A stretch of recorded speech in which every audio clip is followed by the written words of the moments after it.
मैं नवल किशोर न्यूरोथेरेपिस्ट। इस वीडियो में मैं बात करूंगा एक बीमारी को लेकर जो सबसे ज्यादा आज युवाओं को परेशान कर रही है। ऐसी बीमारी जो किसी अल्ट्रासाउंड में नहीं आती, जो किसी एमआरआई में नहीं आती, जो किसी सीटी स्कैन में नहीं आती और यूं कहूं तो एंडोस्कोपी में भी नहीं आती है। और बहुत बार आप परेशान हो जाते हैं या आपकी जब परेशानी डॉक्टर्स को समझ नहीं आती तो इसे वो आईबीएस बोलते हैं। आईबीएस का मतलब है irritable bowel syndrome. Irritable bowel syndrome को आज आपको समझा कर जाऊंगा, इसकी कहानी समझा कर जाऊंगा, इसके कारण को, इसके सिम्टम्स को बताऊंगा और न्यूरोथेरेपी में कैसे मदद करेगी आपकी ये भी बताऊंगा। आईबीएस, अब ये आईबीएस क्या है? अब ये नया एक और वर्ड जुड़ गया, आईबीएस डी और आईबीएस सी। आईबीएस इरिटेबल बवल सिंड्रोम, इसको 3 शब्दों से मिलकर बनता है, इनको समझने की जरूरत है। इरिटेबल यानी कि इरिटेट से बना हुआ है, इरिटेबल वोवल यानी कि आपके इंटेस्टाइन की मूवमेंट, यानी कि आपके वोवल मूवमेंट। वोवल सिंड्रोम का मतलब जब वो खराब हो जाए, यानी कि आपके जो इंटेस्टाइन की मूवमेंट है जिसको हम पेरिस्टाल्टिक मूवमेंट कहते हैं। पेरिस्टाल्टिक मूवमेंट एक नॉर्मल मूवमेंट है जो आपके मेरे सबके शरीर के अंदर चलती है और इसी पेरिस्टाल्टिक मूवमेंट की वजह से हमारा मोशन आगे बढ़ता है। साइंस कहते हैं कि हर 20 सेकंड में हमारी बॉडी में एक लहर चलती है, हमारे पेट में एक लहर चलती है जो मोशन को आगे बढ़ाती है और आपके इंटेस्टाइन इस तरीके से क्रिया करती है। जैसे इधर का मोशन आगे चला जाएगा, फिर इधर का जाएगा, फिर इधर का जाएगा, फिर इधर का जाएगा, इधर का जाएगा, तो ये एक लहर चल रही है। इस लहर की वजह से आपका मोशन धीरे धीरे धीरे धीरे आगे बढ़ता है। ये एक नॉर्मल है कि 20 सेकंड में एक लहर चलती है जिसको पेरिस्टाल्टिक मूवमेंट कहते हैं। लेकिन अगर ये लहर और आपको इस हिसाब से दिन में आपको एक बार या 2 बार अधिकतम मोशन आ सकता है। बहुत सारे लोगों को आपने देखा होगा सुबह और शाम मोशन जाते हैं। जब तक वो शाम को मोशन नहीं कर लेते, आपको वो खाना नहीं खाते हैं, तो सुबह तो सबको आना ही चाहिए। तो एक बार या 2 बार, मैक्सिमम 2 बार। तो ये अगर ये नॉर्मल चल रही है तो आपको मैक्सिमम मतलब 1 बार और मैक्सिमम 2 बार मोशन आता है। अगर ये स्लो हो जाए तो अब ये जिस स्पीड से चल रही थी, अगर रेलगाड़ी स्लो हो जाए तो अपने टाइम तक पहुंचने में, अपनी जगह तक पहुंचने में ज्यादा समय लेगी। बस अब ये ज्यादा समय लेगी तो मतलब जहां उसे सुबह 9 बजे पहुंचना चाहिए वो हो सकता है रात को 9 बजे पहुंचे। तो अब मोशन जो आपको सुबह आना चाहिए था अब वो शाम को आएगा और शाम वाला मोशन गायब हो जाएगा। तो इस तरीके से अब आपको क्या हो गया, कॉन्स्टिपेशन होना शुरू हो जाएगा, यानी कि मोशन धीरे धीरे आना रुक जाएगा और लेट हो जाएगा। और ये और धीरे होता चला जाए तो कई लोगों को 2 दिन बाद मोशन आता है। मैंने एक पेशेंट देखा जो हफ्ते में केवल 1 बार मोशन जाता है। हफ्ते में केवल 1 बार मोशन जाता है। आप कल्पना करिए कि उसके पेट की इंटेस्टाइन का क्या बैंड बजा हुआ होगा। तो इतनी स्लो हो गई है उसकी कि वो धीरे धीरे धीरे धीरे अब हफ्ते में जहां उसे डेली मोशन को पहुंचना चाहिए था वो इतना टाइम ले रहा है कि वो हफ्ते में 1 बार वहां पहुंच रहा है। यानी कि आपका रेक्टम तब भर रहा है, एक हफ्ते बाद भर रहा है। तो उसको बोलते हैं आईबीएस सी। आईबीएस सी मतलब कॉन्स्टिपेशन, यानी कि कब्ज, यानी कि आईबीएस हुआ है लेकिन कॉन्स्टिपेशन वाला हुआ है। अब दूसरी कंडीशन कि ये जो रेलगाड़ी तेज चलने लग जाए तो कई बार आपने देखा होगा कि हमें पता चलता कि रेलगाड़ी का समय था 12 बजे पहुंचने का दोपहर में और वो 9 बजे पहुंच गई, यानी कि वो अपनी स्पीड से बहुत तेज चली होगी। तो ऐसा ही जब ये 20 सेकंड की बजाय 10 सेकंड में चलने लग जाती है वेव, तो इसको बोलते हैं कि अब आपकी पेरिस्टाल्टिक मूवमेंट फास्ट हो गई है। और ये फास्ट होने की वजह से क्या होगा कि मोशन आपको जब 24 घंटे में 1 बार आना चाहिए तब क्या होगा, 2 बार आएगा या 3 बार आएगा। तो इसको बोलते हैं आईबीएस डी, यानी कि डिसेंट्री, यानी कि लूज मोशन। तो आईबीएस डी यानी कि मोशन एक दिन में 2 या 3 बार आना, 3 बार से ज्यादा आना। और आईबीएस सी यानी कि आपको 2 दिन में 1 बार मोशन आना। तो ये आईबीएस है। आईबीएस दोनों हो सकते हैं, जब आपको मोशन, आपकी पेरिस्टाल्टिक मूवमेंट स्लो हो जाएगी तो कॉन्स्टिपेशन, फास्ट हो जाएगी तो आपको यानी कि डिसेंट्री यानी कि लूज मोशन। अब ये होता क्यों है, इसका डायरेक्ट और इनडायरेक्ट कनेक्शन को समझना आप। मैं बहुत महत्वपूर्ण वीडियो आपको बता रहा हूँ, ये मैं आपको बहुत जबरदस्त चीज दे रहा हूँ।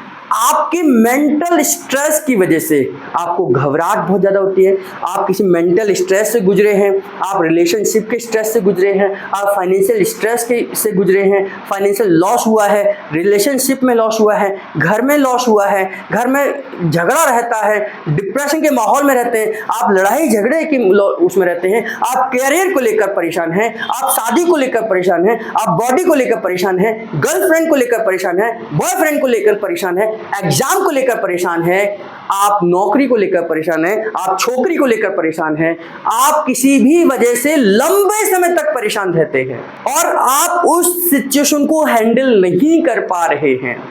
यानी कि एक होता है कि आप उस सिचुएशन को हैंडल कर रहे हैं, लेकिन वो सिचुएशन जब आपके ऊपर हावी हो जाए, आपकी नींद उड़ा दे, आपका खान पीन उड़ा दे, आपकी भूख उड़ा दे, आपका चैन उड़ा दे, आपका रिलैक्सेशन उड़ा दे, आपका दिन रात उड़ा दे, यानी कि आपको पता ही नहीं चल रहा कि दिन हुई या रात हुई, कौन गया कौन आया, ये कंडीशन होती है IBS के कारण से। अब ये जो कंडीशन हुई, अब इस कंडीशन की वजह से आपकी बॉडी के सिस्टम भी हिल गया है। अब जो रेलगाड़ी या तो फास्ट हो जाती है या स्लो हो जाती है और आपको IBS बन जाता है, यानी कि आपकी इंटेस्टाइन भी इरिटेट हो गई। जैसे आप इरिटेट हो गए हैं, जैसे आप अपने आप को संभाल नहीं पा रहे हैं, आपका सिस्टम भी आपको अपने आप को नहीं संभाल पाता और इसी को IBS-D या IBS-C कहते हैं। आप अल्ट्रासाउंड कराएंगे तो उसमें जब ये सिम्टम्स आते हैं तो ये डिक्लेयर करा जाता है कि IBS-C है, IBS-D है। और कई बार तो ये समझ ही नहीं आता डॉक्टर्स को कि हुआ क्या है, ये है क्या। और वो डॉक्टर्स कभी भी, मेरी बात को ध्यान से सुनना, मैं यहाँ पर उनकी लिमिटेशंस को बताने की कोशिश कर रहा हूँ कि 90% डॉक्टर इसका इलाज नहीं कर सकते हैं, क्योंकि अब धीरे धीरे अगर आप इसका इलाज कराएंगे तो डॉक्टर आपको बोल देंगे आप साइकोलॉजिकल पेशेंट बन गए हैं, आपके सोच के साथ ये समस्या जुड़ गई है, जबकि इस समस्या का रिलैक्सेशन टेक्निक है, यानी कि हम इस समस्या को रिवर्स ला सकते हैं। ऐसा मैंने यूट्यूब पर बहुत सारे पेशेंट का फीडबैक डाला है, उनकी वीडियोज़ डाली हैं जो IBS को ठीक हुए हैं। मैं नाम नहीं लूँगा क्योंकि प्राइवेसी है, आप वहाँ जाकर उनकी वीडियोस को देख सकते हैं और IBS को समझ सकते हैं कि न्यूरोथेरेपी ठीक हो कर सकती है। आइए मैं समझाता हूँ कि IBS होगा कहाँ पर, क्या मूवमेंट में फ़र्क आता है। हम बात कर रहे हैं IBS को लेकर, है ना। ये IBS क्या है? Irritable bowel syndrome.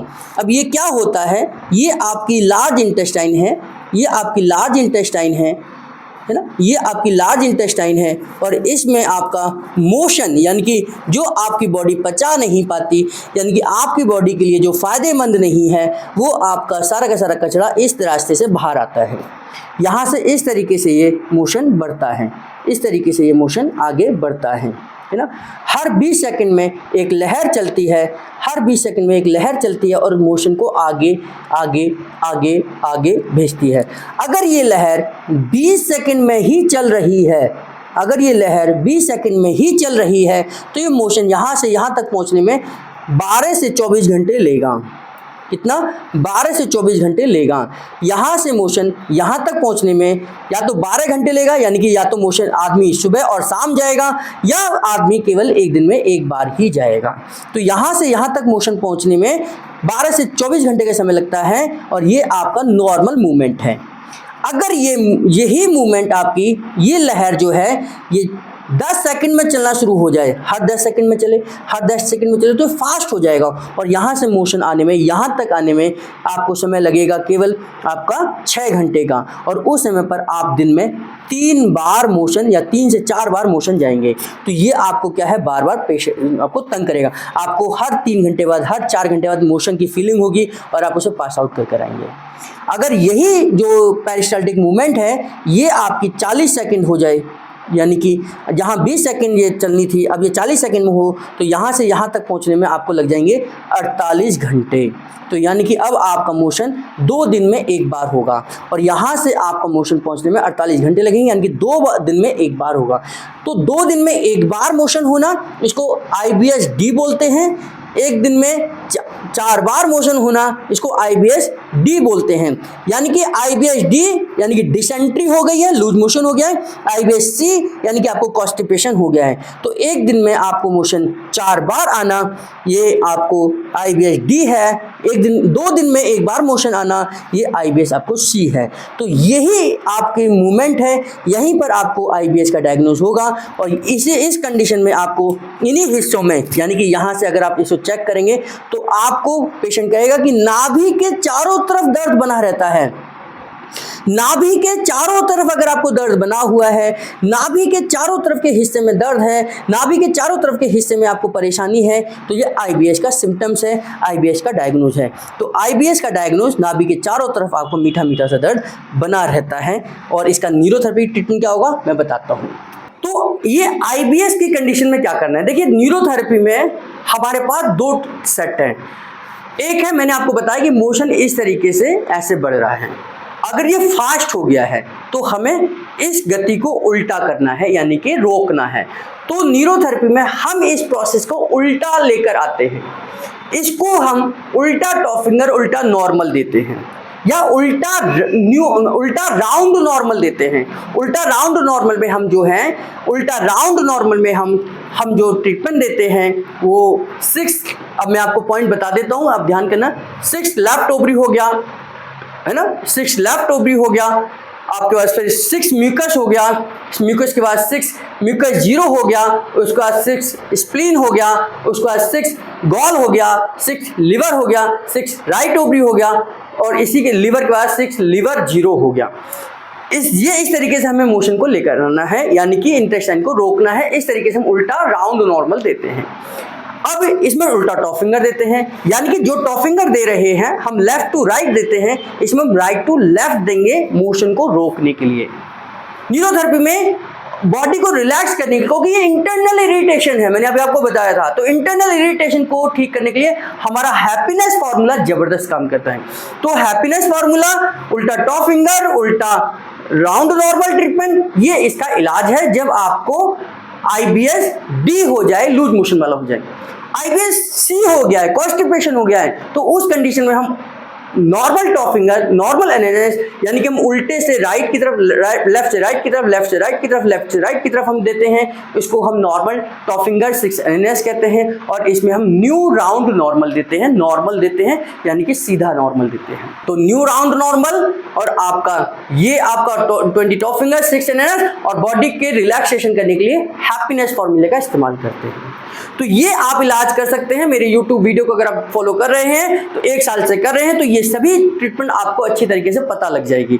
अगर फिर भी आपके मन में कोई डाउट है, कोई सवाल है, तो नीचे कमेंट बॉक्स में लिख सकते हैं। और अगर आप खुद को डायग्नोज कराना चाहते हैं, खुद अपनी आप की बॉडी को समझना चाहते हैं, तो #नवल सर किसी भी सोशल मीडिया प्लेटफॉर्म पर लिख दीजिए, हम आपके साथ जुड़ जाएंगे। हमारे साथ अपॉइंटमेंट बुक करिए और अपनी बॉडी का डायग्नोज कराइए। तो IBS C और IBS D का इलाज हो सकता है। इस समस्या का समाधान केवल वो जानता है जो इस समस्या को समझ सकता है या इस समस्या से झेल रहा है। तो हम आपके साथ हैं, न्यूरोथेरेपी आपके साथ है, और न्यूरोथेरेपी से हमने बहुत सारे लोगों को, IBS के पेशेंट को ठीक किया है। तो इसी प्रकार हमारे साथ जुड़े रहिए। आप सबका बहुत बहुत धन्यवाद।